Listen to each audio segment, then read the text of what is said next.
នៅខាងមុខនេះគឺជាប្រភេទម៉ាស៊ីនម៉ាស៊ុតតូកូតាបងប្អូនកម្លាំងម៉ាស៊ីនវា6សេសបងប្អូនប្រភេទប្រើម៉ាស៊ុតស៊ីម៉ាស៊ុតតិចក្នុងនោះវាមានប្រភេទ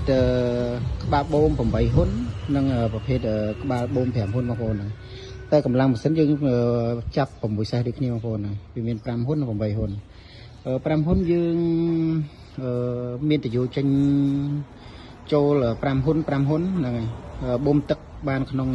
30ម៉ែត្រក្នុង1ម៉ោងហើយនឹងកម្លាំងកម្ពស់រុញឡើងបងប្អូន32ម៉ែត្រកម្លាំងបឺត1ម៉ែត្រទៅ8ម៉ែត្រហ្នឹងហើយប្រភេទពួកនេះស៊ីម៉ាស៊ុតតិចក្នុង1លីត្រយើងប្រើបានទៅចន្លោះពី3ម៉ោងបងប្អូនហ្នឹងប្រភេទ8ហ៊ុនវាប្រភេទនេះទម្ងន់វាតែ27គីឡូទេបងប្អូនប្រហែល27គីឡូហ្នឹងក្បាលចេញ8ចូល8បងប្អូន60គីបក្នុង1ម៉ោងហើយកម្ពស់វាបូមឡើងបានកម្ពស់30ម៉ែត្រកម្លាំងបឺតវា6ម៉ែត្រទៅ8ម៉ែត្របងប្អូនរាល់ការទិញគូកតាប្រភេទម៉ាស៊ីនម៉ាស៊ុតថ្ងៃនេះយើងមានការថែមជូនក្លាប់ពេទឹកមួយបងប្អូនហើយនឹងប្រភេទប្រតិទិនមួយក្បាលបងប្អូន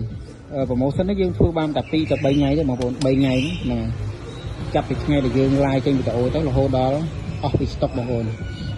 នេះជាប្រភេទម៉ាស៊ីនម៉ាស៊ុតដែលស៊ីប្រេងតិចប្រភេទពួកនេះយើងប្រើប្រភេទកូនជ្រូកបិចបងប្អូនហ្នឹងអត់ប្រើប៊ូស៊ីទេហ្នឹងខុសពីសាំងក្នុងនោះយើងមានបានធានាមួយឆ្នាំឲ្យបានដល់ដៃចាំបងប្អូនទូទាត់លុយជាមួយព្រះបន្ថែមបងប្អូនកម្លាំងខ្លាំងបូមទឹកជក់បងប្អូនបងប្អូនមានចំណាប់អារម្មណ៍លើម៉ាស៊ីនម៉ាស៊ុតដែលចំណាយលុយប្រចាំថ្ងៃតិចបងប្អូនតាក់ទងបងប្អូនហ្នឹង